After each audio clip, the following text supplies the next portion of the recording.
La vie d'un grand homme de Dieu qui est toujours là avec nous. C'est un don de Dieu qui, avec le temps, dans quelques mois ici, vous allez l'écouter ici au Congo. L'apôtre Israël Kandem. Et c'est quelqu'un que Dieu a établi. Et il a la grâce que Dieu a donnée pour communiquer à son peuple. C'est pour ça que nous sommes là pour juste introduire une saison selon la charge spirituelle que Dieu nous a confiée pour les nations et pour le monde entier. Et nous croyons que le moment est venu pour les réveils.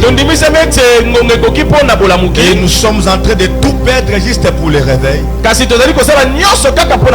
Parce que la réponse de Dieu pour ces temps de la fin, c'est les réveils. Ce n'est pas les Américains.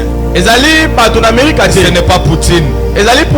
Ni l'autre là. La réponse de Dieu pour ces temps de la fin, c'est les réveils. Amen. Nous devons nous préparer pour les réveils. Parce que ce soir, le réveil va commencer au travers de ta vie. Et Dieu accomplira des grands miracles parce qu'il est présent. Au mois de février, j'étais en prière. Après avoir fini la mission que Dieu m'avait donnée partout dans les autres pays, et Dieu m'avait recommandé une retraite de prière.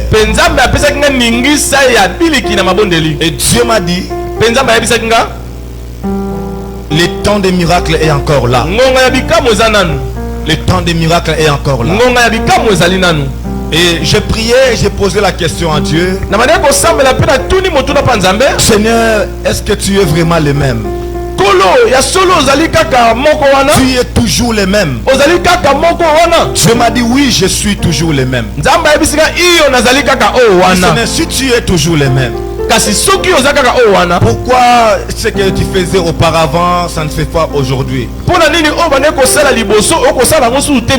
Dieu m'a dit, c'est parce qu'ils sont loin de moi. Je suis le même, mais ils sont loin de moi. Vous voyez là où situent les problèmes. La distance que nous présentons devant Dieu bloque les réveils. Mais que Dieu nous fasse grâce. Dieu nous fasse grâce. Amen, amen. Amen. Disais que Dieu nous fasse grâce. On peut acclamer la présence du Saint-Esprit.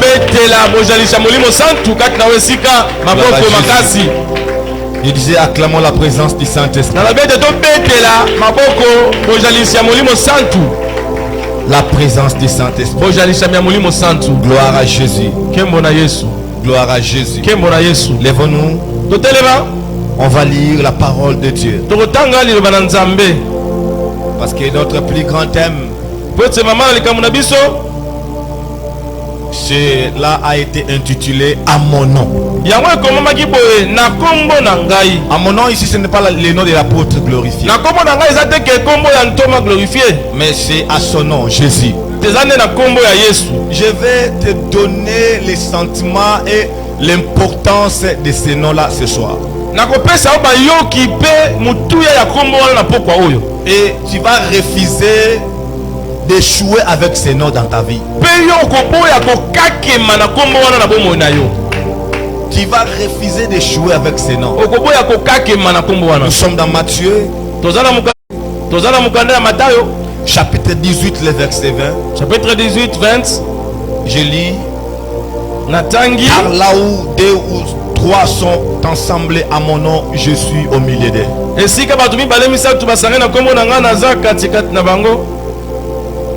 Je relis encore la lecture au nom de Jésus. Car là où 2 ou 3 sont ensemble à mon nom, je suis au milieu d'eux. Veuillez vous rasseoir. Acclame sa présence. Jésus dit à mon nom. Oh, gloire à Dieu. Il dit à ses disciples, à mon nom, pas dans vos noms, mais à mon nom. Jésus les commandait, et en précisant d'effectuer les choses à son nom. Et je vais révéler 10 à 12 dimensions d'utiliser ce nom. Parce que ce soir, Dieu va élever le nom de son fils unique.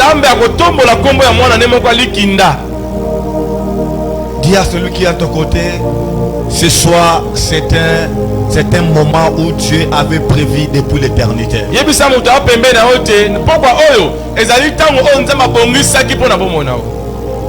Et comme tu l'as dit, tu quitteras cet endroit avec quelque chose du ciel.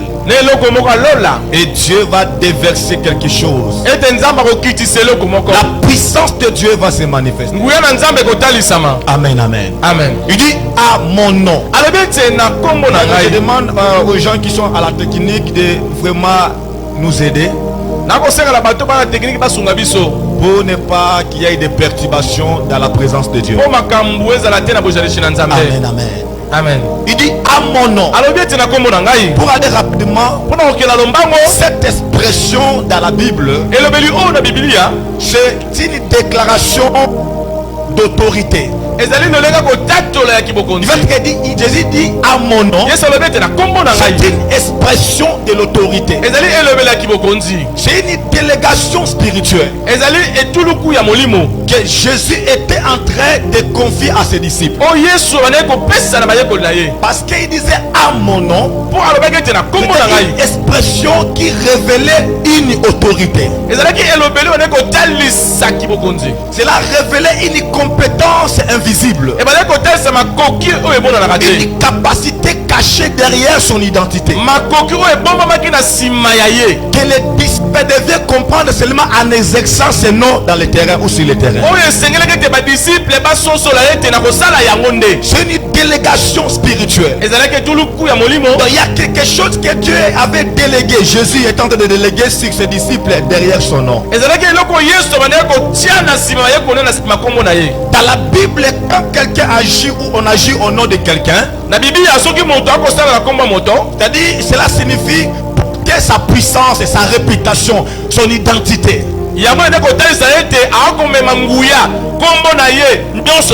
Donc porter son nom, porter son identité, porter sa puissance.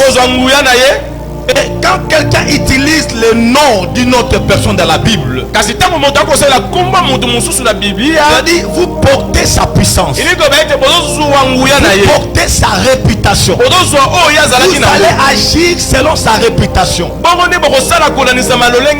Donc ce n'est pas quelque chose d'ordinaire. C'est-à-dire il y a toute une réputation engagée. Et déclarer ça avec autorité. À mon nom. Partout que vous allez arriver, vous allez recommander à mon nom avec ce sang de choses qui va révéler la grandeur de ma réputation.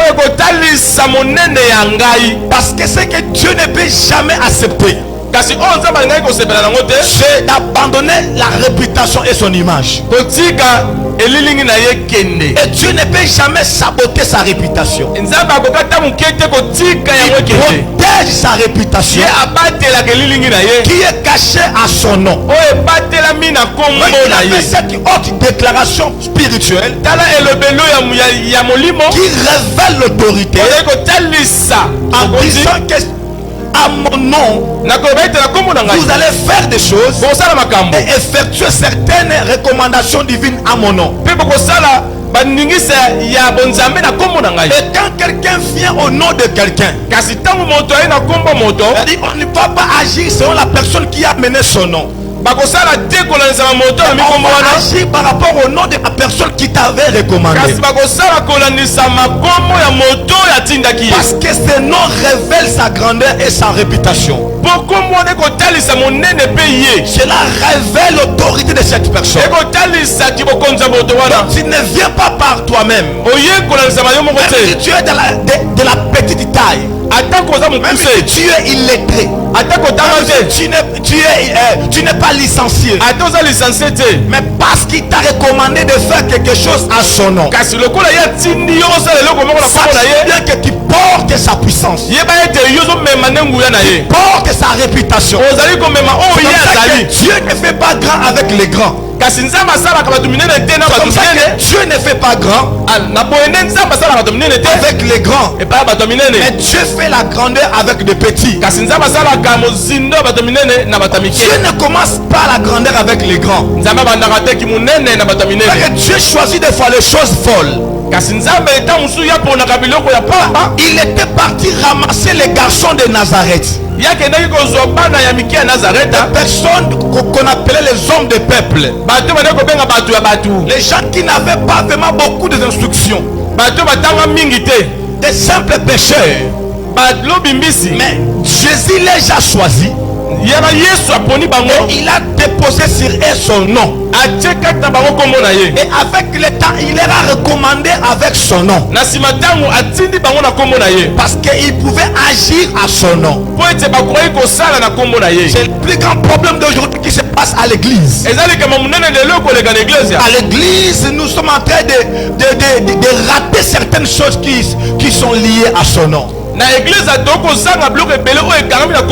Parce que nous ne sommes pas recommandés à son nom, parce que nous ne portons pas son nom. Alors quand il dit qu'à mon nom, il y a des choses que nous allons faire parce que nous portons son nom. Nous portons sa puissance, nous portons sa réputation, nous portons aussi sa volonté.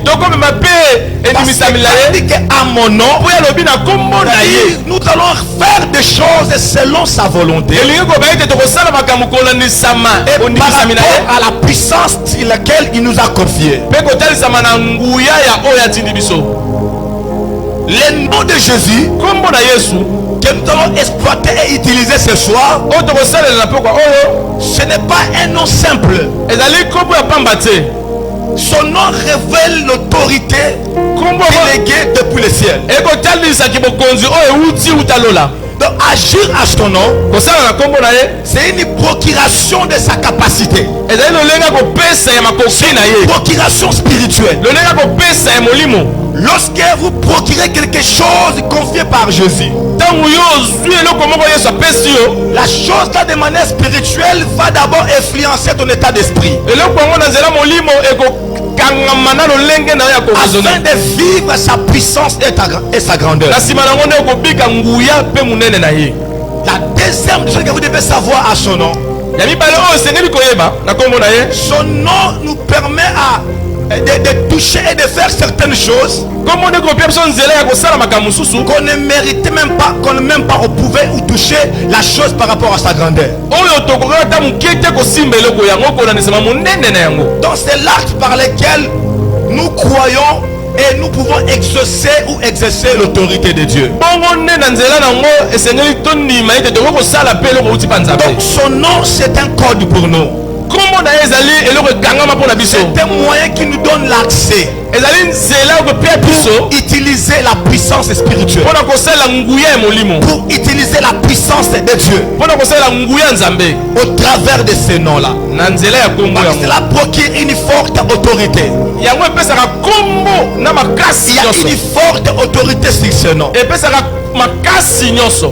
nous permet aussi d'exercer l'autorité sur la terre au nom de Jésus. C'est que Jésus connaissait l'importance et l'influence de son nom. Et voilà pourquoi il a regardé sur toute la terre. Il y a plusieurs personnes recommandées au nom de. Parce que tu peux avoir la peur ou la crainte de quelqu'un, juste parce qu'il est venu au nom de quelqu'un qui est élevé en dignité. C'est pour ça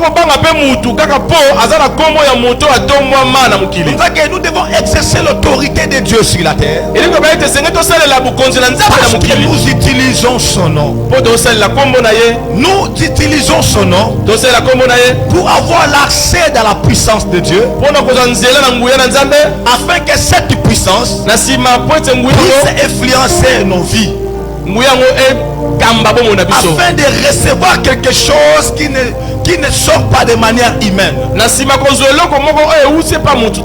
Et lorsque vous êtes en train de comprendre ces choses, vous allez attaquer des esprits et vaincre des réalités invisibles. Parce que le plus grand but de ce soir, tout le monde puisse expérimenter l'autorité de ce nom. Parce que c'est un nom élevé. Ce n'est pas afin que Dieu avait placé ce nom-là au-dessus de tout nom. Parce que Jésus lui-même connaissait la face et la position de son nom. Avant que Philippiens ou les disciples puissent venir déclarer qu'il a reçu le nom au-dessus de tout nom, lui-même savait déjà qu'il avait reçu un nom qui est au-dessus de tous les noms. Il pouvait recommander ses disciples d'aller agir à son nom, alors opérer des miracles à son nom. Amen, amen, amen. Le nom de Jésus, c'est la clé pour l'exaucement de nos prières. Il a dit dans sa parole, dans Jacques 14, il a dit, tout ce que vous demanderez à mon nom. Donc même ta prière doit être effectuée au travers de son nom. Donc c'est la clé qui nous permet à toucher à l'exaucement. Dieu ne peut pas t'exaucer si tu ne pries pas au nom de Jésus. C'est le code pour être exaucé par Dieu. Quelle que soit la grandeur de vos problèmes, que ce soit ce qui se passe dans ta vie, Jésus avait dit tout ce que vous demanderez à mon nom. Lorsque vous partez chez Dieu demander quelque chose, tu ne peux pas aller avec le nom de ton père biologique. Nous devons aller au nom du fils biologique de Dieu. Parce que nous ne sommes pas les fils ou les enfants biologiques de Dieu. Nous sommes les enfants de Dieu par l'esprit. Mais le fils biologique de Dieu, c'est Jésus. Parce que c'est lui qui incarnait toute la plénitude de Dieu. Il était sur la terre. Il était en train d'exercer tous les sens de Dieu au milieu des hommes. Et d'ailleurs son nom prophétique était Emmanuel, qui signifiait Dieu parmi nous. Donc le fils biologique de Dieu, c'est Jésus, et qui pouvait exprimer tous les sens de Dieu au milieu des hommes.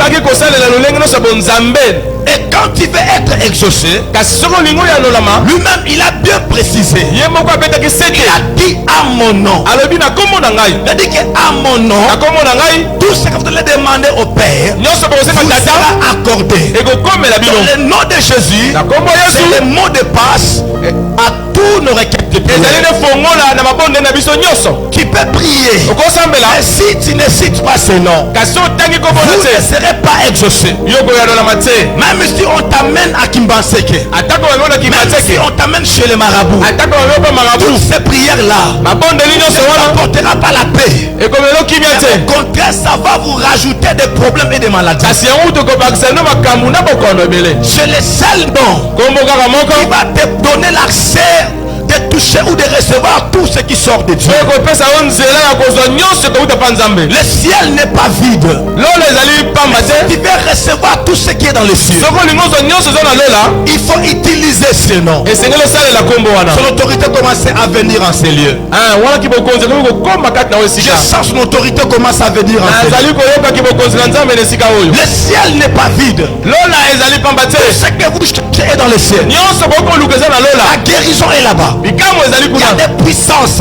La puissance de Dieu est en train de chômer parce que vous ne connaissez pas comment demander à Dieu. Il y a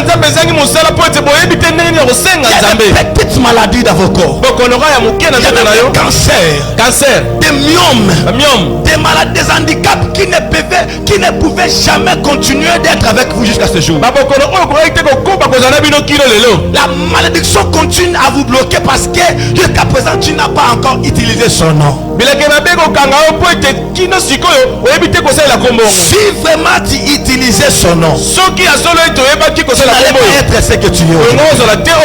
Tu n'allais pas être sous la puissance du diable comme tu es. Le nom de Jésus permet au ciel de se libérer totalement devant la personne qui implore. Il y a des choses qui vont arriver. Il y a des choses qui vont vous toucher à cause de son nom. Parce que le ciel ne peut jamais résister devant ce nom. Le nom de Moïse ne peut jamais ouvrir le ciel. Parce que Moïse n'est pas descendu du ciel. Le nom qui peut ouvrir le ciel, c'est le nom de la personne. Celui qui est descendu du ciel, il est rentré au ciel encore. Alors que nous parlons, il est à la droite du Père, en train d'intercéder pour toi et moi. Le nom d'Élie ne peut jamais ouvrir le ciel. Le nom de Daniel, même s'il était dans la fosse au lion, il est sorti. Son nom ne peut jamais ouvrir le ciel. Le nom de David, l'homme selon le cœur de Dieu, ce nom-là ne peut jamais ouvrir le ciel. Le seul nom qui peut ouvrir le ciel, le seul nom que le ciel ne peut jamais résister. Une personne reste seule, elle est abandonnée. Aucune personne ne veut de lui. Aucune personne ne s'approche de la personne. Il est isolé. Lorsque la personne élève sa voix, ça prononcer le nom de Jésus face au ciel, les portes des cieux ne resteront pas fermées. C'est le seul nom qui bouge le ciel. On peut parler des noms des autorités de ce monde, mais on ne peut jamais bouger le ciel. Le seul nom que les anges respectent, ce n'est pas le nom d'Abraham, ce n'est pas le nom d'Isaac, c'est le nom de Jésus. Parce que le nom de Jésus cache beaucoup de mystères. Les démons ne fuient pas le nom que vous parlez là. Il y a des attributs de Dieu. Il y a aussi le nom de Dieu.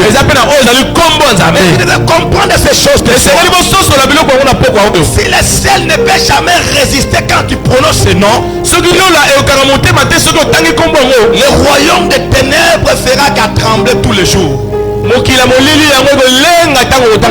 Quelqu'un utilise ce nom, ce soir ce nom sera utilisé devant ton peuple. Ce soir ce nom sera utilisé devant ta maladie. Soit le monde des ténèbres, soit la durée, soit ce qui se passe dans le monde invisible, le ciel ne restera pas intact devant ce nom. Le nom qui est au-dessus de tous les noms. Même le diable reconnaît ça. Les noms là qui sont de prononcer, ce n'est pas un nom ordinaire. Le nom de Jésus n'est pas un nom ordinaire. Le nom de Jésus était un nom ordinaire. Nos vies n'allaient pas être changées aujourd'hui. C'est que nous sommes aujourd'hui. Parce que ce nom n'est pas un nom ordinaire. On utilisait ce nom. Il y a eu des choses qui se passaient. Il y a eu des miracles, des délivrances spirituelles, et des miracles invisibles. Avant qu'il y ait des miracles physiques, il Il faut qu'il y ait d'abord des miracles spirituels. Et pendant que je parle ici, il y a des miracles spirituels qui sont en train de passer. C'est le nom qui nous donne l'accès devant le trône de Dieu. Devant le trône. Si tu veux comprendre la notion du trône, tu ne peux pas aller te présenter devant Fatih Béton sans être recommandé par quelqu'un.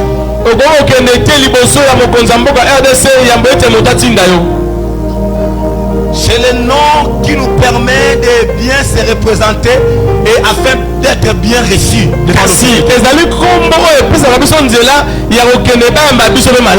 Et Jésus, c'est le nom qui nous permet de bien se tenir devant le trône de Dieu. Et quand nous sommes devant son trône, il y a des choses qui doivent se passer. Il y a des miracles. Il y a des collaborations spirituelles qui doivent se passer. Tout ça pourquoi? Parce que tu te présentes devant le trône de Dieu en son nom. Pourquoi tu seras exaucé quand tu pries en son nom? Parce que Dieu doit honorer le Fils. Dieu honore le nom de son Fils Jésus. Honore le nom de son Fils Jésus. Parce que dans son nom on trouve la volonté de Dieu. Lorsque nous utilisons le nom de Jésus, nous portons sa volonté, sa puissance et sa réputation. Et son onction va travailler terriblement. Et tout ce que tu vas demander devant le trône, vous saurez la chose. Parce que rien ne peut échapper à son nom. Le nom de Jésus, c'est un nom puissant pour la délivrance et pour des guérisons. Lorsque ce nom est bien placé et respectueux, quand il déclare la guérison, la guérison va s'aligner à la personne. Si tu demandes la délivrance pour quelqu'un, la délivrance viendra devant la personne qui demande. Vous savez, des événements pareils, cela ne peut jamais rater de miracles. Pourquoi? Parce que son nom est élevé au-dessus de tous. C'est un nom de la puissance de délivrance et de miracles. Et il y a des choses qui vont se passer juste parce que son nom a été cité ici. C'est une force pour vaincre toute résistance spirituelle. Ce que vous devez savoir ce soir, les démons ne reculent pas devant nous à cause de nos vies et de nos familles. Même la maladie ne recule pas devant toi. Le célibat ne peut jamais reculer devant toi. La mort ne peut jamais reculer devant toi. Il y a des choses invisibles établies par le diable. Cela ne peut jamais reculer devant toi. Si la maladie peut reculer, cela recule devant le nom que nous portons. La malédiction va reculer devant le nom que nous portons. Ne croyez pas que la mort va reculer devant toi parce que tu es là. Non, la mort recule juste à cause du nom que vous portez.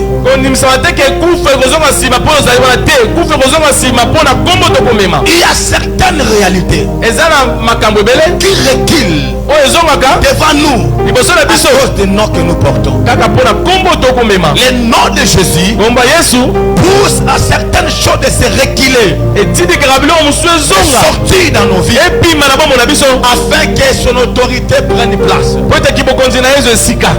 Tu ne peux jamais croire que si les démons ne s'approchent pas de toi, c'est juste parce que tu es à l'église, parce que tu es belle, parce que tu es licencié. Non. okolute kondima ete soki badémon bakopusa na bebe na yo te eza mpo otanga mpo ya église te. Si la maladie peut reculer, je la recule devant son nom. Si la mort recule, je la recule devant son nom. À cause des noms que nous portons, cela pousse à certaines choses de s'éloigner de nous. La sorcellerie ne peut jamais supporter la puissance de ce nom. Ça doit reculer. Et ça va laisser l'espace. Tout ça pourquoi? À cause de son nom. Il dit à mon nom vous chasserez les démons. Pas par vous-même. Il dit qu'à mon nom, toi-même tu n'as pas le pouvoir de vaincre le monde éternel. Tu ne peux jamais guérir même une maladie par toi-même. Tu ne peux jamais briser la malédiction par toi-même. Il y a des gens qui ne sont pas guéris toujours. Parce qu'à cause du royaume des ténèbres dans leur vie, je vous ai dit quelque chose de fort. Quand je voulais prier pour une sœur, Dieu m'a dit attaquer d'abord la malédiction. Dieu m'a enseigné beaucoup de choses. Dieu m'a dit qu'il y a des choses qui peut empêcher la guérison dans la vie de la personne qui utilise les remèdes. Parce que la malédiction peut bloquer la guérison. Dites amen que j'avance. La malédiction peut bloquer la guérison. Si tu doutes dans ça, va dans la vie de ces gens-là qui souffrent tout dans des maladies comme ça. Dans là où il y a la malédiction. Parce que là où il y a la malédiction, la guérison ne peut jamais entrer. Parce que la malédiction peut détruire la santé de quelqu'un. À mon nom vous chasserez les démons. Le nom de Jésus, dans sa troisième dimension, c'est le nom qui purifie. Il a dit à ses disciples, à mon nom vous purifierez les lépreux. Donc il y a d'autres personnes qui sont sales spirituellement. Ils sont bizarres spirituellement. Et si le nom de Jésus n'est pas utilisé pour leur purification, même s'ils portent de bons habits, mais toujours sales spirituellement. Et Jésus dit allez purifier les lépreux à mon nom. Il n'a pas dit allez donner des médicaments aux lépreux. Alors la lèpre signifiait la malédiction. En Israël, quand quelqu'un souffre de la lèpre, c'est un signe que la personne est sous la malédiction. Et quand tu es maudit, tu ne peux jamais rester là où tout le monde s'installe avec les gens. Tu dois être de ton côté parce que tu es maudit. Et Jésus dit à ses disciples n'allez pas donner les médicaments de ce monde au lépreux. Parce que la maladie de la lèpre, c'est une maladie diabolique qui est soutenue par des démons. Il y a beaucoup de maladies que les gens souffrent aujourd'hui. La cause principale, ce sont les démons. C'est vrai que Jésus, avant de guérir les malades, Jésus commençait d'abord à chasser les démons. Pourquoi il chassait les démons? Parce que les démons sont à la base de beaucoup de maladies. Les démons sont à la base de beaucoup de blocages. Et Jésus dit à ses disciples, ne donnez pas les médicaments aux lépreux, allez les donner mon nom, purifiez-les à mon nom. Je lève ma main droite ce soir sous l'onction apostolique et prophétique. Si tu as la malédiction, tu seras purifié ce soir. Quand je parle comme ça, il y a une alliance qui soutient ces paroles. Il y a une alliance qui soutient ces paroles. Tu es sale spirituellement, si tu as la malédiction, Jésus m'a envoyé ce soir te donner des médicaments de ce monde. Je vais te donner un médicament du ciel. Voilà que la femme qui saignait pendant 12 ans, elle a vu Jésus dans la foule. Elle n'a pas vu Jésus comme un être humain. Elle ne voyait pas la taille de Jésus. Et la femme avait la révélation de voir Jésus comme un cadeau du ciel dans la foule.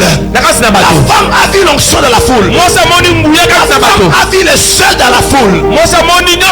Parce que la présence de Jésus sur la terre, la présence du ciel. Si Jésus est dans ta vie, le ciel est déjà en toi. Si tu dis Amen, c'est le signe du royaume de Dieu. Si tu dis Amen, je déclare à partir de ce soir que le signe du royaume de Dieu commence dans ta vie, dans ton corps, dans ta santé. Je suis en train de supprimer tous les signes de ta famille biologique, des signes qui montrent que tu appartiens à telle famille. Si je suis la bouche de Dieu et que Dieu m'a établi, je suis venu ce soir supprimer tous les signes négatifs qui bloquent ton année. L'année a commencé, tu ne décolles pas. Depuis l'année a commencé, nous sommes aujourd'hui à 5e mois de l'année. Je dis à quelqu'un, comme c'est le premier, aujourd'hui tu vas recevoir une parole pour toi. L'année va changer après la prédication. Cette année va changer aujourd'hui. Si l'année marche lentement, si l'année a été bloquée, je lève ma main droite dans le monde spirituel. Je suis en train de supprimer la malédiction. Je supprime la malédiction. Par le nom puissant de Jésus, la malédiction sur toi. Par le nom puissant de Jésus, tout ce qui est diabolique, qui plane sur toi, supprimer au nom de Jésus. Quand un homme ne te parle de choses, il y a des choses dans le monde invisible qui vont s'aligner vers toi. Parce que je suis le représentant de Jésus sur la terre. Je marche de la puissance du nom de Jésus. Je marche de la puissance du nom de Jésus. Il a dit purifier les lépreux. Parce que ce soir, tu ne peux pas expérimenter la puissance de Dieu si tu n'as pas la foi. Parce que Jésus a dit à mon nom, vous purifierez les lépreux. À mon nom, vous guérissez les malades. Je déclare au nom de Jésus, après la prédication de ce soir, les malades sont guéris. Parce que le nom de Jésus connecté à la main de Dieu. C'est la main de Dieu.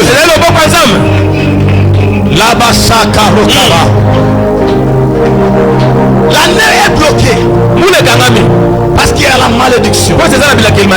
Les lépreux n'ont pas le droit de venir là où nous sommes. Mais Jésus est venu pour les lépreux. Il est venu pour les lépreux. Jésus cherchait les lépreux. Oh, je sens l'onction de Catherine ici. Il y a le manteau de réveil en ces lieux.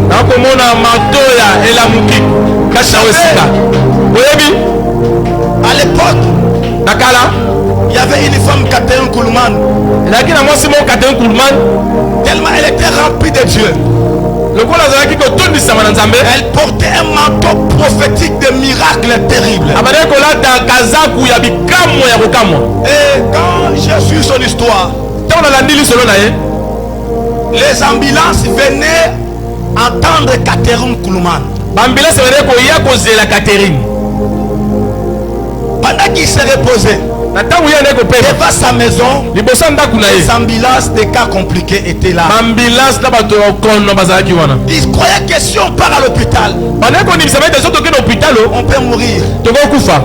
Mais si Catherine sort ici, il va tout guérir.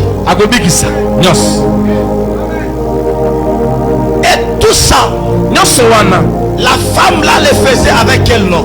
C'est le même nom que vous dormez avec. Le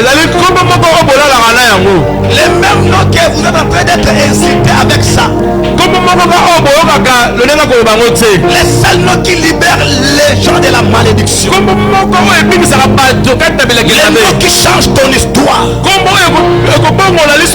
Le nom de Jésus. Et les lépreux sont purifiés. Les lépreux sont purifiés. Non parce qu'ils ont pris des remèdes, mais parce qu'ils ont été guéris au nom de Jésus. Il dit à ses disciples, allez purifier les lépreux. Le nom de Jésus a la capacité de purifier quelqu'un. Même si on a écrit sur toi de manière spirituelle, même si on t'a maquillé spirituellement, mais le nom de Jésus ce soir va te purifier.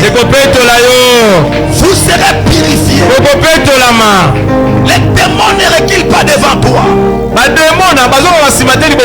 mais ils reculent devant le nom de Jésus. Je lève ma main droite. Si je suis prophète de Dieu, je déclare sur la vie de 15 personnes. Aujourd'hui, le premier mai, il y a quelque chose qui commence ce soir. Et après cette journée, ça sera un moment inoubliable. Si l'alliance est ici, je prie maintenant dans le nom puissant de Jésus. Tout ce qui ne vient pas de Dieu, toute réalité qui bloque ton année, tu voulais décoller, santé limitée et bloquée, tu avais la malédiction. Je suis venu prier parce que Dieu m'avait recommandé 15 heures du temps de prière pour ce programme. 15 heures du temps pour ce programme. Je déclare ce soir, je crois en Dieu. Priez purifier ce soir dans le nom puissant de Jésus. Tous les mauvais signes de ta famille, le signe de la mort, le signe de la pauvreté, le signe de la malédiction, soyez supprimés maintenant. Soyez supprimés maintenant dans le nom puissant de Jésus. Dans le nom puissant de Jésus. Les démons vont reculer ce soir. Le nom de Jésus est un point de contact, un point de reliement. Il a dit tous ceux qui, là où 2 ou 3 sont réunis à mon nom, je suis au milieu. Dans le nom de Jésus peut réunir les gens. Le nom de Jésus peut te réunir avec le président. Le nom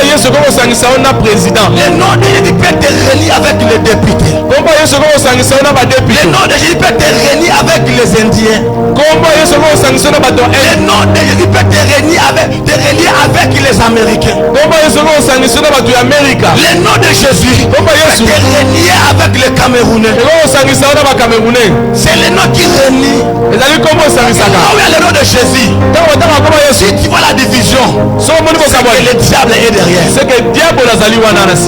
Là où il y a le nom de Jésus, les gens doivent être unis. C'est le nom qui unit les gens. Je prie ce soir à cause du nom de Jésus. Cette année, ce nom-là va te connecter avec l'autorité. Ce nom va te connecter avec le mariage. Ce nom va te connecter avec l'homme de ta destinée. Le nom de Jésus va te connecter avec le président. Il y a certaines personnes qui ne sont pas des autorités aujourd'hui, mais les autorités les respectent à cause de quelque chose. Parce que tu portes son nom. C'est un nom qui réunit les gens. Il dit là où deux ou trois sont réunis à mon nom, je suis au milieu d'eux. Tu es malade, mais tu ne crois pas qu'il est là. Moi je le sens qu'il est là. Pourquoi je crois qu'il est là? C'est lui qui nous a attirés tous ici. C'est lui qui vous a attiré ici. Par toi-même, tu ne pas venir ici. La force qui t'a attiré ici, c'est lui. Pourquoi? Parce qu'il est là. Le nom qui réunit. Oh Rassia. Le nom qui réunit. Le nom qui réunit. L'unité pour vivre la présence de Dieu. Pour expérimenter la puissance du réveil. 8e dimension pour ce nom. Le nom de Jésus. C'est le nom pour le réveil spirituel. C'est le nom qui ressuscite les morts. Parce qu'il y a des morts vivants. Les gens qui sillonnent comme ça en étant morts spirituellement. Mais le nom pour le réveil, c'est le nom de Jésus. C'est le nom de Jésus. C'est le nom qui inaugure une réalité invisible afin d'influencer une vie physique.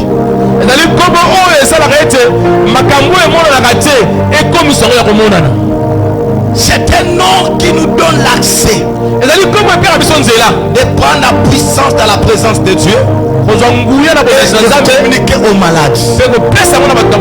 Le nom de Jésus, c'est le nom qui accomplit des choses non imaginées.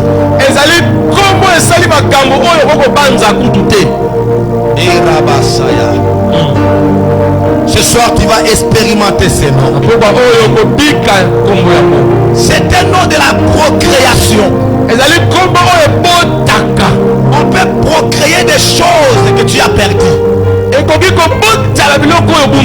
Un jour Alain priait pour les malades. Il y avait les gens qui n'avaient pas de pieds. Sous la puissance du nom de Jésus, Dieu commence à pousser. Non pas sa puissance, mais au nom qu'il a porté sur lui. Le nom de Jésus, c'est le nom d'Isali. Actes des Apôtres, chapitre 4, le verset 12. La Bible déclare il y a le sali en aucun autre nom. Mais aujourd'hui, toi, tu as oublié ça. Tu as oublié, tu pars chez les marabouts. Tu commences à invoquer le nom de votre grand-père.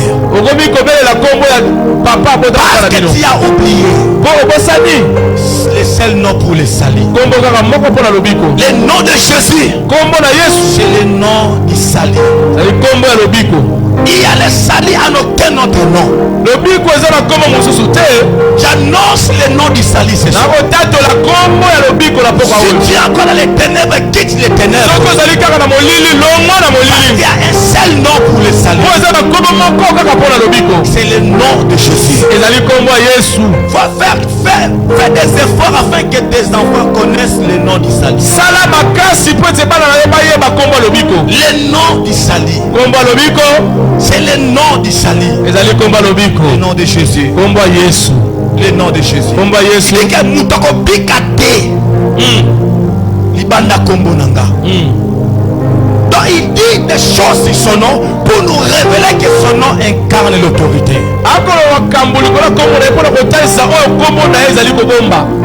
Son nom incarne la puissance. Le nom de Jésus. Je prie ce soir, Dieu guérit ton âme. Jésus sauve ton âme. Que ton âme soit sauvée. Que ton âme soit sauvée. Au nom de Jésus. 9e dimension. Dimension ya 9e. Le nom de Jésus Kombo na Yesu est un nom de miracle. Ezali kombo ya bikamwa. Kombo na bikamwa. C'est le nom de miracle.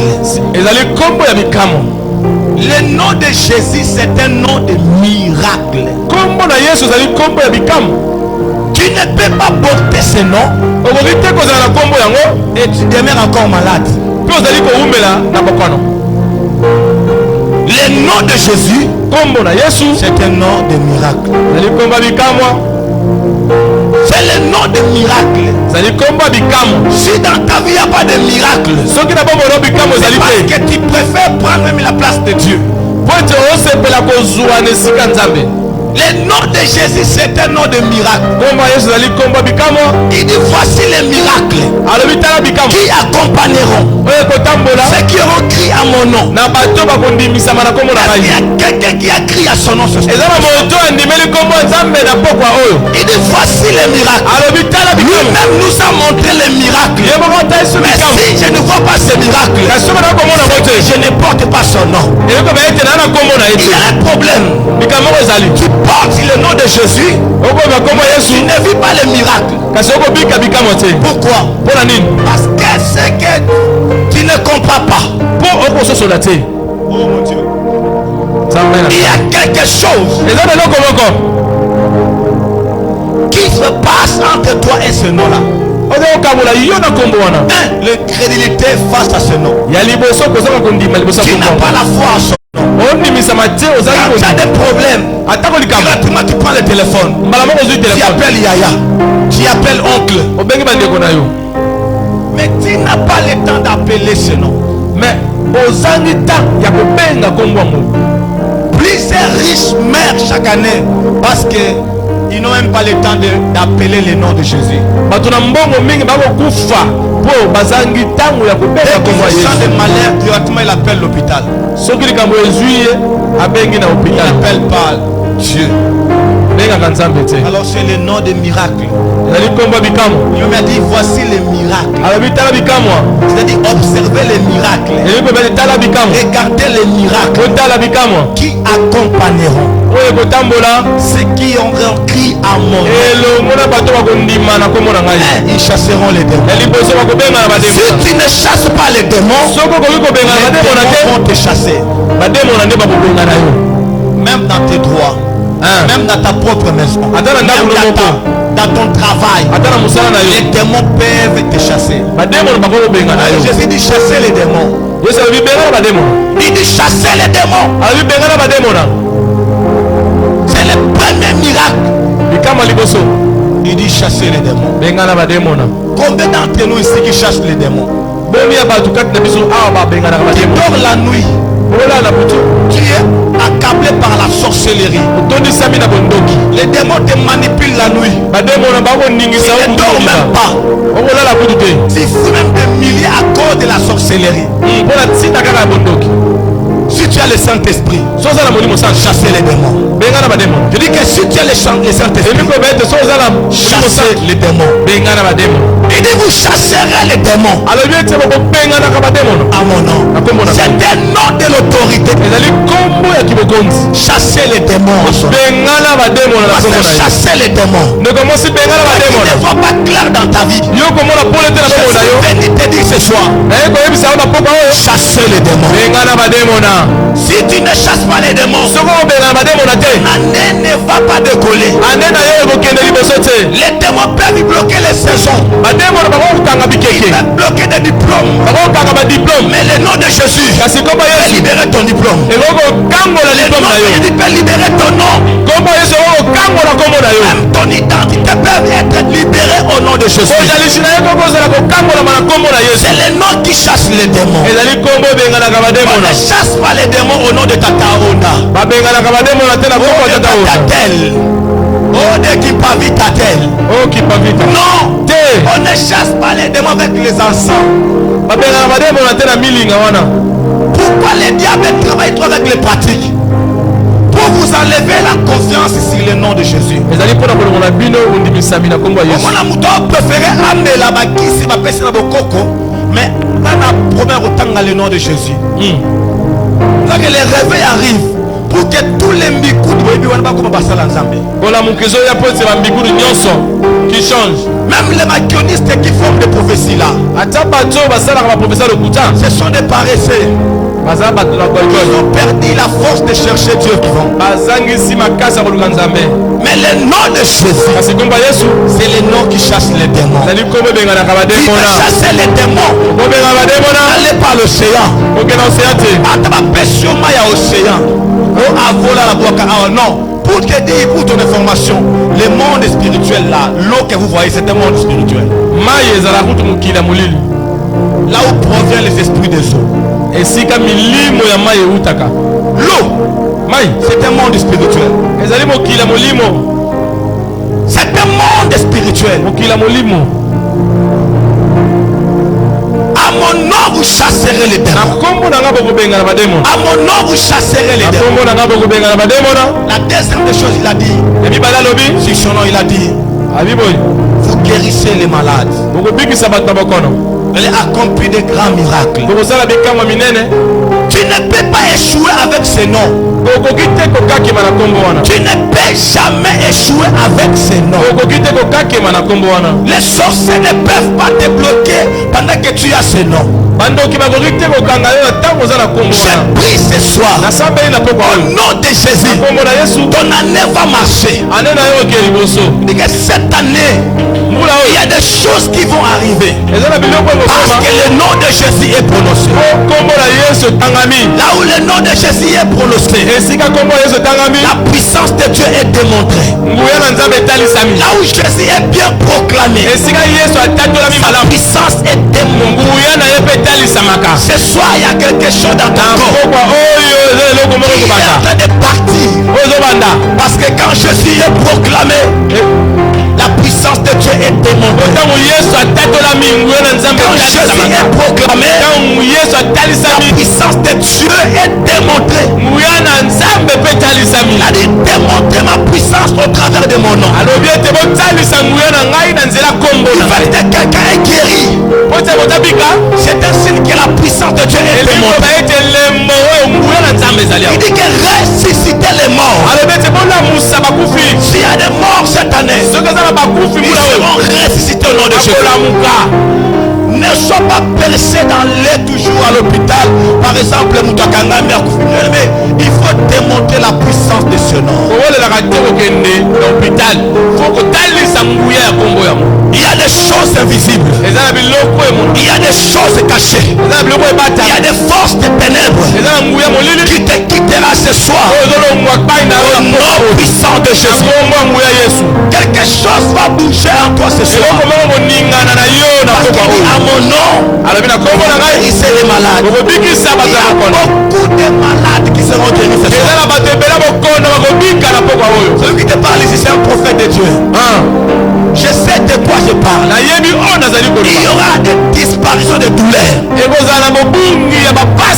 Vous savez, Jésus avait dit qu'il y a eu des personnes qui étaient retenues par la puissance des ténèbres en restant sous des douleurs.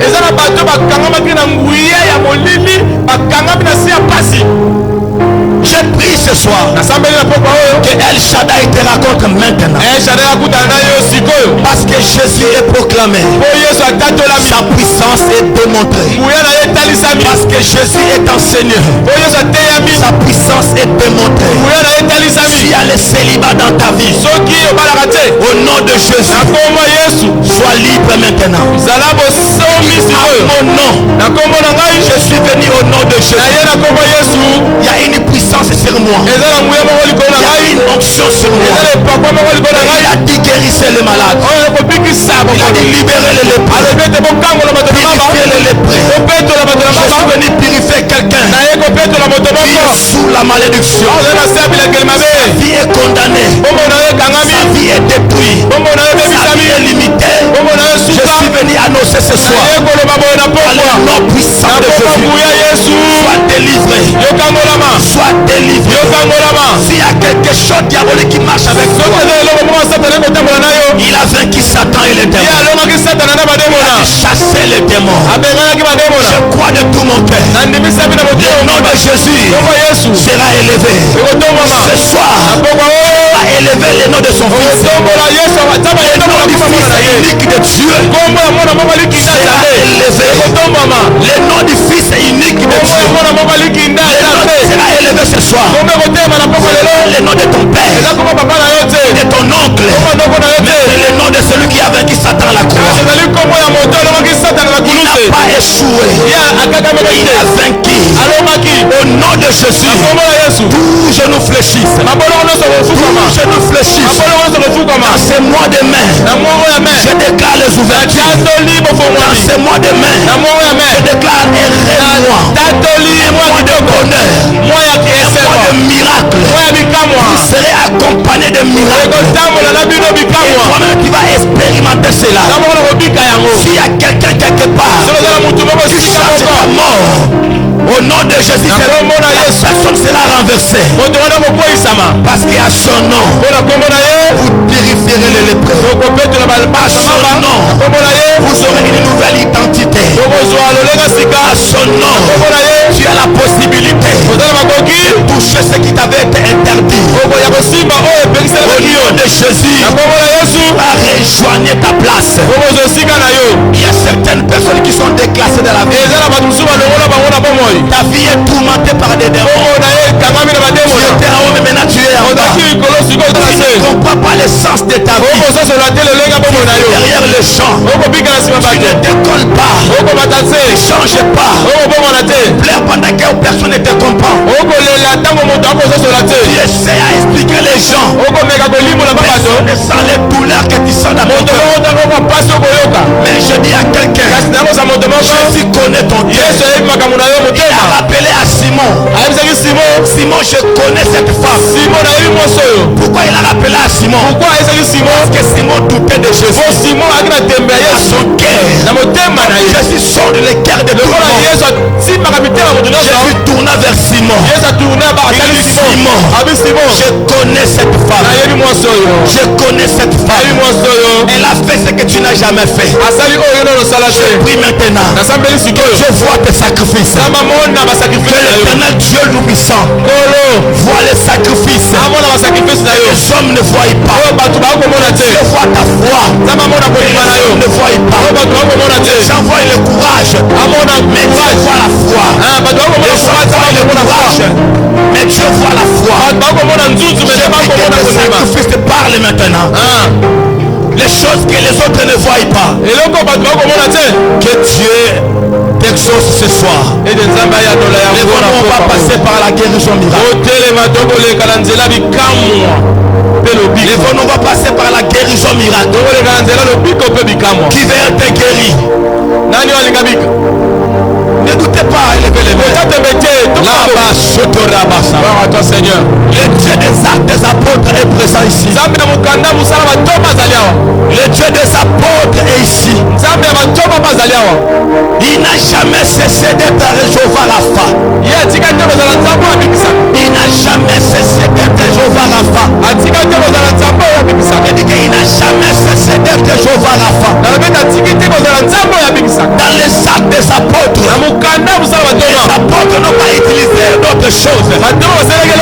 Ils ont utilisé le nom de Jésus.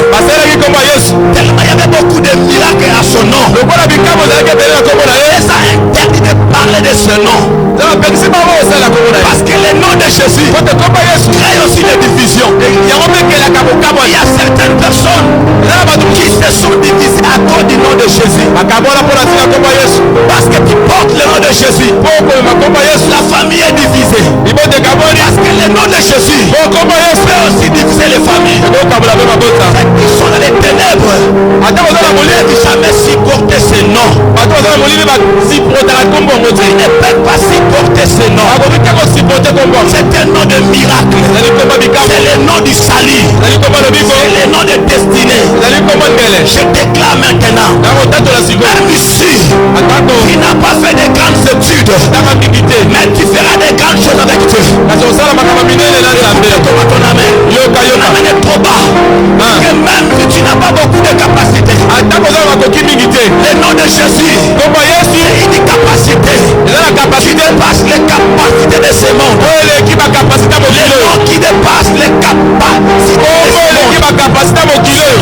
Jésus. Même que tu n'as pas la famille. Le nom de Jésus, c'est une identité. Tu portes le nom de Jésus. Tu portes le sang de Dieu. Tu es le membre de la famille de Dieu. Tu es le membre de la famille de Dieu. Parce que le nom de Jésus est venu donner la famille aux gens qui n'ont pas de famille. Parce que c'est une identité.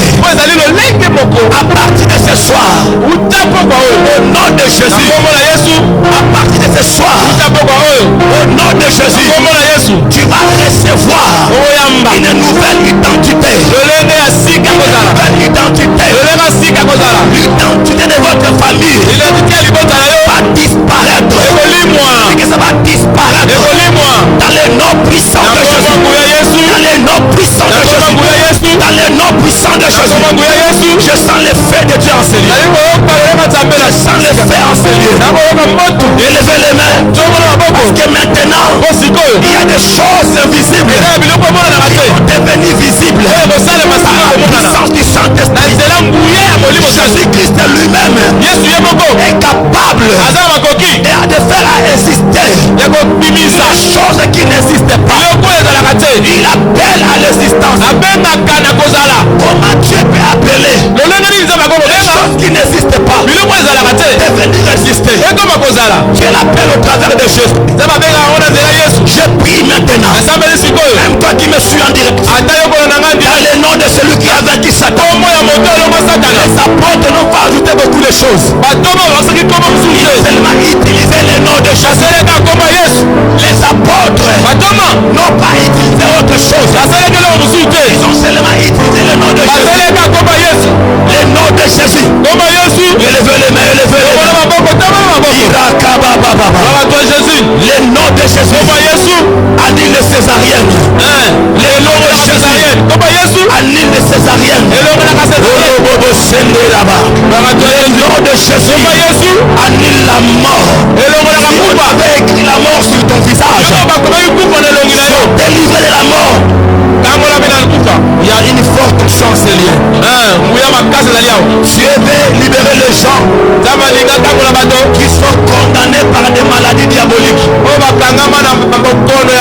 Il y a des personnes qui doivent quitter la malédiction ce soir. Parce que la malédiction peut empêcher la guérison. La malédiction peut empêcher l'élévation.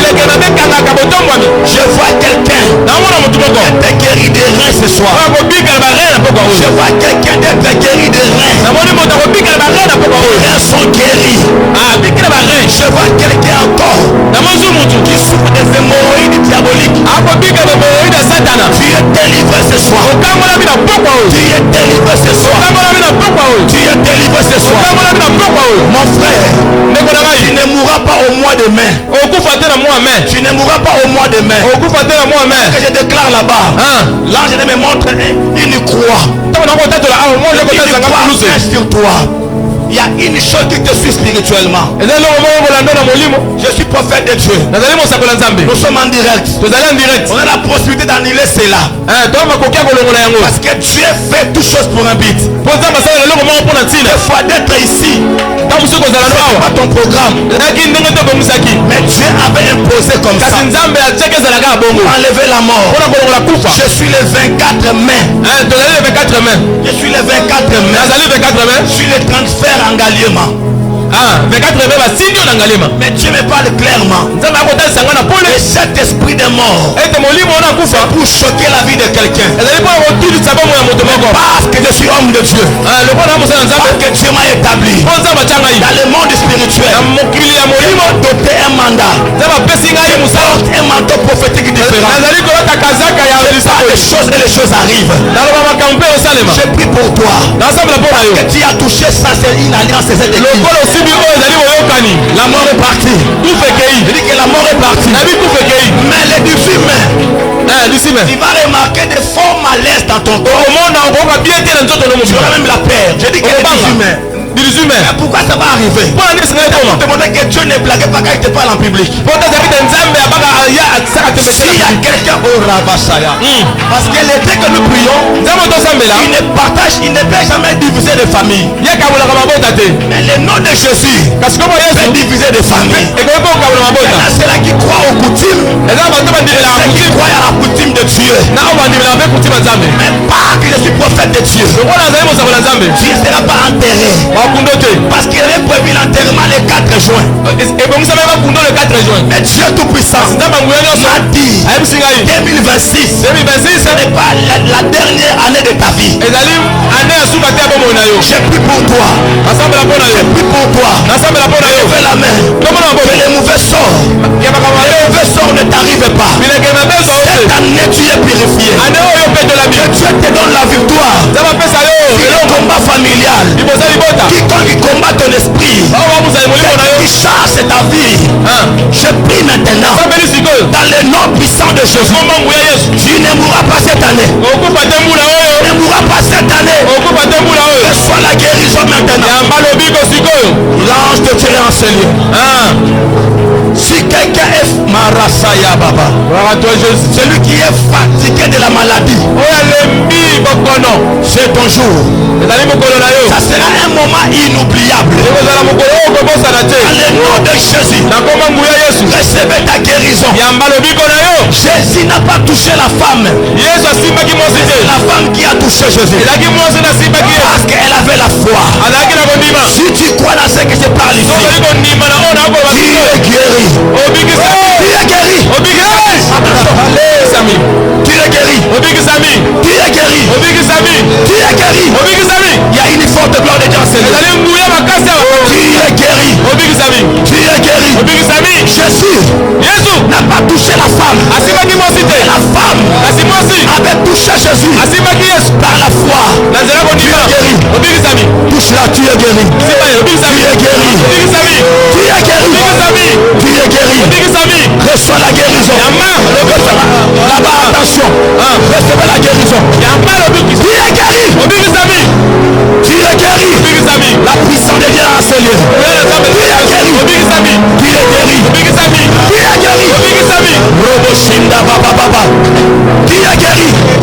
Là-bas, il y a la guérison. Recevez. Il y a la puissance de Dieu. Recevez la guérison. Tu es guéri. Je dis que tu es guéri. Si cette maladie est de quelqu'un, je prie maintenant. Tu es guéri. Tu es guéri.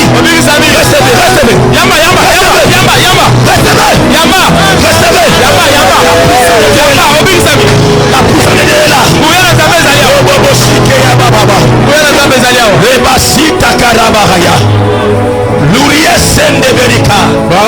Que le cancer disparaît. Que le cancer quitte vos corps. Chasse le cancer. Dieu m'a établi pour des cas difficiles. Je prie maintenant au nom puissant de Jésus. Des hernies fiscales. Soyez délivrés. Soyez guéris. Soyez guéris. Soyez guéris. Jésus est ici. Je prie maintenant. Soyez guéris. Soyez guéris. Soyez guéris. Il y a levez-la. Dieu. Sois attention. Soyez guéris. Je souffle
de Jésus, au nom de Jésus. Il y a des personnes qui devaient être déjà loin de la vie. Mais jusqu'à présent, ils sont bloqués. Élevez les mains. Le Saint-Esprit va les toucher maintenant. Va les toucher. Il y a des personnes là-bas au coin, au milieu. Il y a des personnes qui devaient être loin. Attention, prends l'enfant. Recevez. Dans le nom de Jésus. Je commande. Libérez. Il y a des personnes qui devaient être loin de la vie. Les esprits les ont bloqués. Tu es humilié aujourd'hui. Un esprit qui t'a bloqué. Je menace l'esprit. Jésus dit à mon nom. Chasserez les démons. Tous les démons. Sois chassés. Libérés. Au nom puissant de Jésus. Au nom puissant de Jésus. Au nom puissant de Jésus. Il y a des étoiles qui sont bloquées. Il y a des étoiles qui sont bloquées. Allez, reçois. Recevez. Oh mon Dieu. Recevez. Où sont les protocoles, mon Dieu? Où sont les protocoles?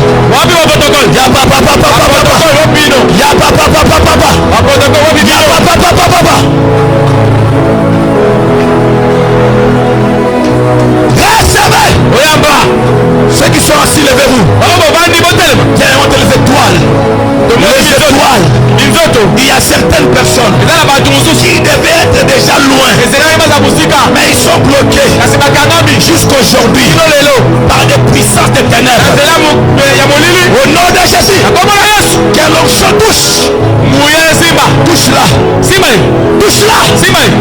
L'onction là où tu es. Que l'onction te ramasse maintenant. Que l'onction te ramasse. Toi qui es condamné. Toi qui es menacé. Que l'onction te ramasse. Au nom puissant de Jésus. Au nom puissant de Jésus. Au nom puissant de Jésus. Au nom puissant de Jésus. Au nom puissant de Jésus. Au nom de Jésus. Il y a des personnes. Élevez les mains. Ils sont déjà dans leur saison. Mais le diable les bloque encore. Élevez les mains. L'onction va les ramasser. L'onction va les ramasser. L'onction va les ramasser. L'onction te ramasse. Maintenant, au nom puissant de Jésus. Au nom puissant de Jésus. Il y a une forte puissance de Dieu. Même les pieds là sont chauffés. Je vois la puissance. Je vois la puissance. Il y a une force de Dieu.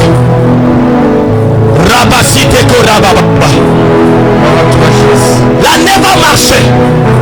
Tu ne mourras pas. Élevez les mains. La date d'aujourd'hui, une date inoubliable. Quelqu'un est guéri déjà. Quelqu'un est guéri déjà. Je m'ai dit. Élevez les mains. Il y a certaines personnes. Mon frère, élevez les mains. Tu devais être déjà loin. Et c'est depuis 2023. Mais jusqu'à présent, il y a des conditions qui ne veulent pas te laisser. Alors je dois la lumière de votre famille. Il est la lumière de ta famille. Je vois Dieu t'a donné un cœur pour la famille. Et pourquoi je parle comme ça? Parce que je vois dans tes mains beaucoup de bénédictions qui va relever ta famille. Parce qu'il y a beaucoup de personnes qui sont à terre dans la famille. La famille est sur le point de disparaître.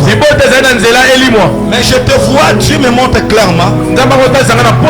Depuis 2023, tu devais être élevé. Mais il y a des puissances qui s'est élevées. Mais ce soir, Dieu m'a envoyé. Il m'a dit de prier pour toi maintenant. Après ma prière de ce soir, ta vie va marcher. Ta vie va marcher. Ta vie va marcher. Et il y a quelque chose pour te rassurer. Tu vas bénéficier la bénédiction de ce pays. Parce qu'il y a une onction royale. Les autorités vont t'intéresser beaucoup. Et je prie maintenant, ange des ténèbres qui bloque la saison de Jean, élevez tous les mains. Chatarabasa. Il y a certaines personnes qui vont sentir le feu, la chaleur sur leur visage. C'est la présence de Dieu qui est venu les booster, les libérer. Dieu est venu les libérer, les libérer. Dieu veut les libérer, les libérer. Au nom de Jésus, que le Dieu que je prêche, lui qui m'a montré cela, après cette prière, cette offrande a déclenché ta saison. Et tu vas bénéficier la faveur des autorités. Et je te vois réussir rapidement dans votre famille. Dans le nom de Jésus, je déclare ainsi. Rabat, c'était Rabat.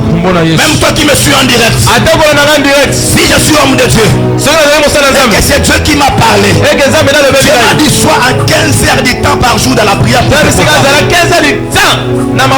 Je prie maintenant, non par mes efforts, mais par la puissance du nom de Jésus. Je déclare, parce que tu as élevé ta main, que Dieu libère ta saison.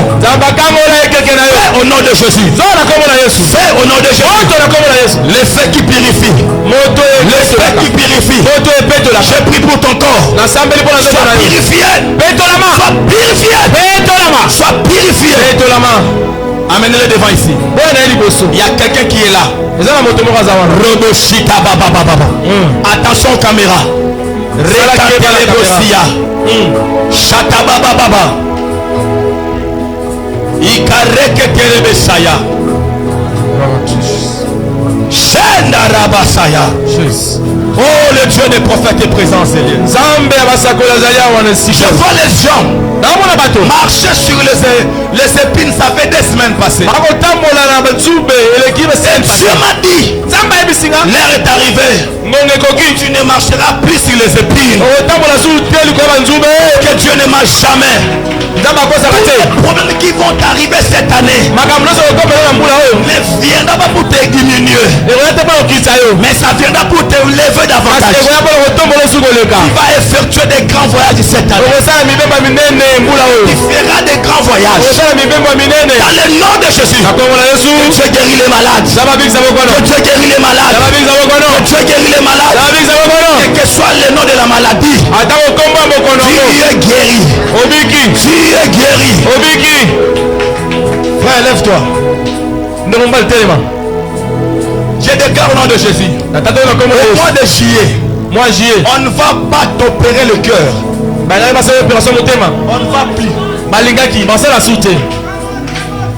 Parce que sois concentré. Comme Dieu l'a localisé, que Dieu localise ta bénédiction. Tout le temps que tu as passé ici, les trônes prophétiques travaillent. Il y a les trônes qui travaillent. Je prie maintenant. Je suis au mois de juillet. Je suis au mois de juillet.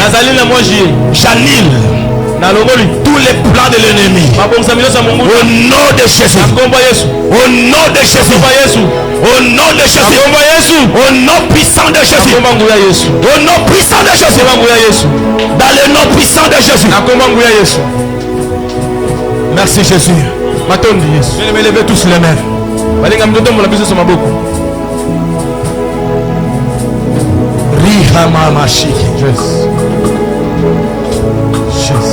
Oh, restez concentrés. Joue seulement. Ça l'a concentré. Joue seulement. Oui. Dieu m'a dit. Je vois l'ange de Dieu qui est venu récupérer le perdu. Il est venu récupérer le perdu.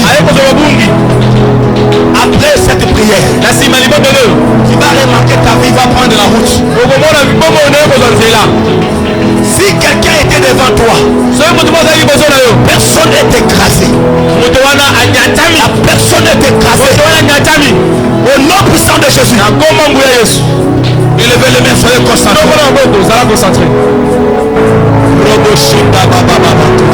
Tu fermes les yeux. L'ange vient vers toi.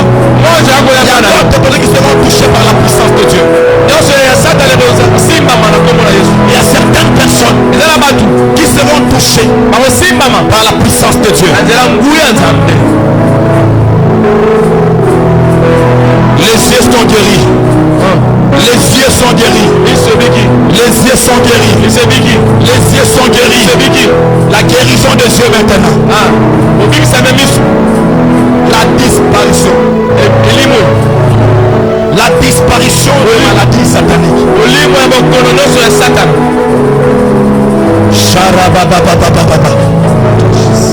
Toi qui sens des fois la chaleur dans ton corps, reçois ta part maintenant. Reçois. Reçois. S'il y a un esprit qui bloque ton mariage, qui te lâche maintenant, te libère.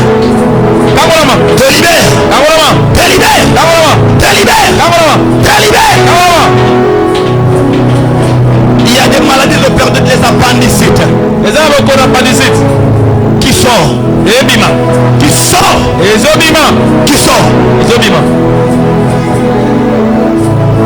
Au nom de Jésus, reçois ton mariage. Au nom de Jésus, reçois ta maison. Au nom de Jésus, recevez ta destinée.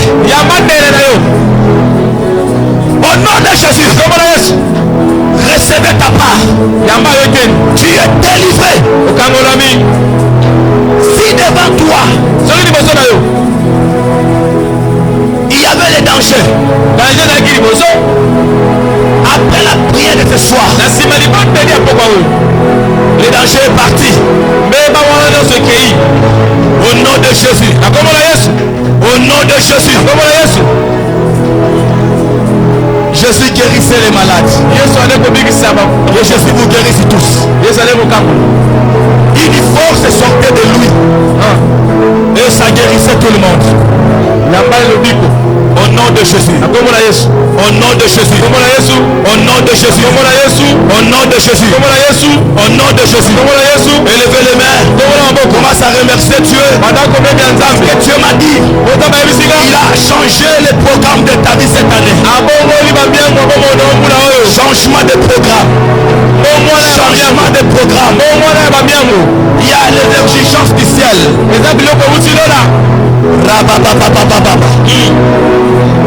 Changement de programme. Dis merci à Dieu.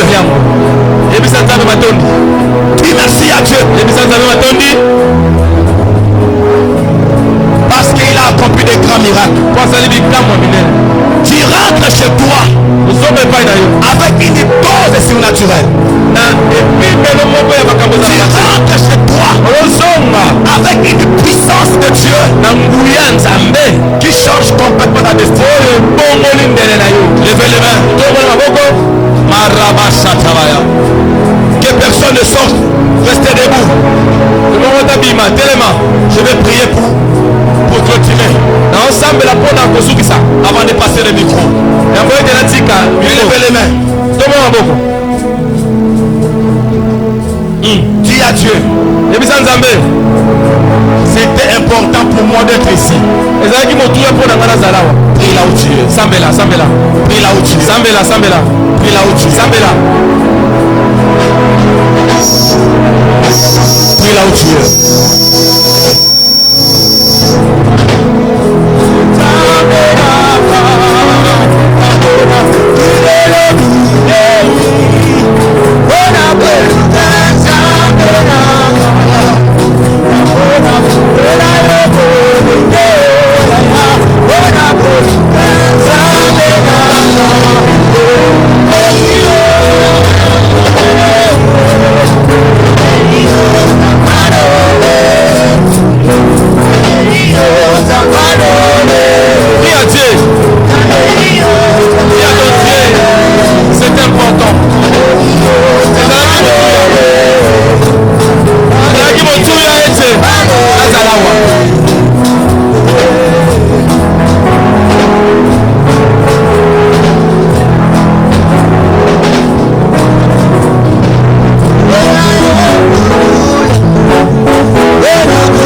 Merci.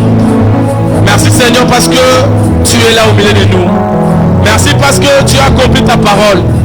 Nous sommes convaincus et sûrs pour tout ce qui va se passer en ce lieu. Merci. Merci pour la guérison de tout un chacun de nous. Merci pour la libération. Merci pour la paix. Merci pour la lumière perdue. Père, nous te sommes infiniment reconnaissants pour cette délivrance ce soir. Raison pour laquelle, Seigneur, nous t'acclamons pour manifester que nous sommes guéris. Nous t'acclamons pour manifester que Tobi Kisali, Betela Yesu Christ Maboko, Betela Yesu Christ Maboko, Beta Milolo.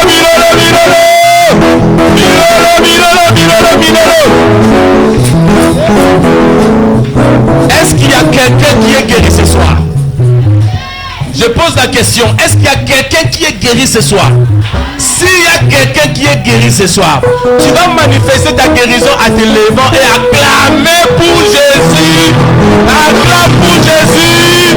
Acclame pour Jésus. Je parle à quelqu'un qui est guéri. Je parle à quelqu'un qui est guéri. Gloire à toi Jésus. Amen. Amen. Que la gloire revienne à notre Seigneur. Que la gloire revienne à notre Dieu. Comme on dit souvent, qu'il a prévu et il a réalisé. Alléluia. Quand il a arrangé les choses, il arrive jusqu'à la fin de ce qu'il a arrangé. Alléluia. Alléluia. Sarah avait besoin d'un enfant. Et Dieu l'avait donné. Elle avait eu Isaac. Mais Sarah avait fait un geste. Les hommes de Dieu passaient avec l'Éternel. Sarah a donné à manger. Anne également avait besoin d'un enfant. Anne, la Bible nous dit qu'à chaque fois qu'il montait, et son mari lui donnait